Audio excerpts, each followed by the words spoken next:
Live, my name is Mac Reardon and we're here with Darren. How are you doing today, Darren? Yeah, very good, very good. It's been an awesome day here. Yeah, it's been very inspirational, lots of tech, lots of different industries coming together on a collaboration level. So give us a little bit overview on who you are and what you do. Yeah, look, I run a film studio in Melbourne, so I've come up here on request of Chris to this wonderful conference that's happening here today. What's really great about the creative realm is the creative realm is now actually covering so many sectors. So we've heard from a lot of people today. I'm a filmmaker. We make films, 360 VR films. But in that traditional discipline, VR's obviously got a certain use case. We've seen interactivity, health use cases, a lot of art, and all of these people come in under one roof. And the important thing about VR and AR is that they actually bring together a lot of different collaborators.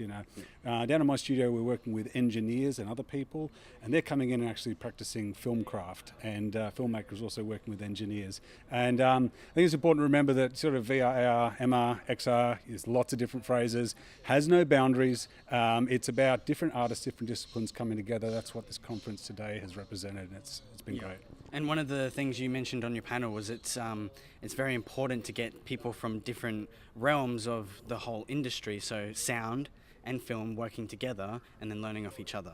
Yeah. Look, it goes out even broader than that. Every fresh person that comes into VR, AR brings a new perspective, and this is a new field. I mean, it's been around for a little while, but it's only really starting to get traction. And every time I see somebody new coming into the field, they're bringing some new perspective onto it, and it's breathing new life and new opportunities into these fields. And that's what's really driving. That's why it's exciting to be here. You get the excitement from everyone that's here because we're all looking at each other's work, going, "Wow, that's amazing!" And now I've got some ideas, and there's not a huge learning curve. I don't think anyone needs to sort of think, "Oh, this is going to take me 2 years to learn." It takes you 20 minutes to go out to JB Hi-Fi, get a small camera, muck around with it, and you start to develop the craft. Yep. We need as many fresh people coming into VR and AR as possible. Yep, I agree. So I'm going to ask this to all the other people I'm interviewing because I'm in VR myself. From your perspective, what's the best way to describe VR to someone that doesn't know it? And I know there's always a different opinion and a different way of wording it. What's your version of how do you describe it to someone? Cave of dreams. So if you could take somebody into the perfect space where you can put them in the middle of that space and then create around them, paint around them, put a film around them, give them interactivity, you place them into a space which is kind of like opening your heart and mind. Yep. The best way to describe it is a cave of dreams. It's the creator's dreams, and you invite other people into that space. Cave of dreams. That's the first time I've heard that, and that's amazing.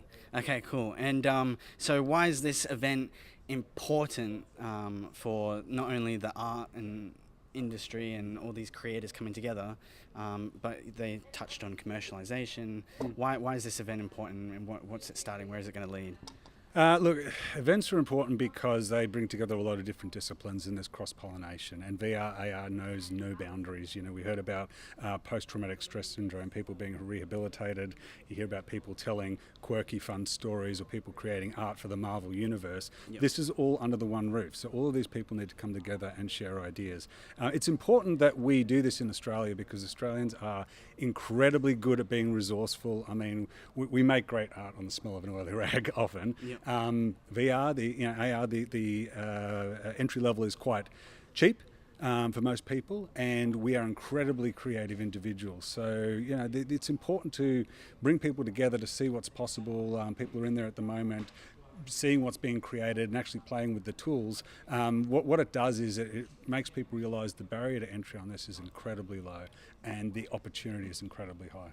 Awesome. So give us a bit of an example of some of the work you've done, and where can people, our audience, go and find you to check some of the stuff out? Yeah, look, I run Ignition Immersive, so Melbourne-based studio. Just immersive.video is pretty easy to remember. You can see some of our projects there. We're working on horror. We've got a post-traumatic stress project. We've got one that we're pitching in Paris in 2 weeks around African women on the migrant trail, which is quite a powerful film. We've got a little bit of documentary stuff, so immersive.video can check out some of the work that we're doing. We're looking at deploying onto gear, headsets, and Rift stores and other things, so you should be seeing some of that work soon. We've only been around for 5 months, and the cool thing about VR is we started in 4 people, and we're now 25 people, and they're all there because they love the space that we're working in.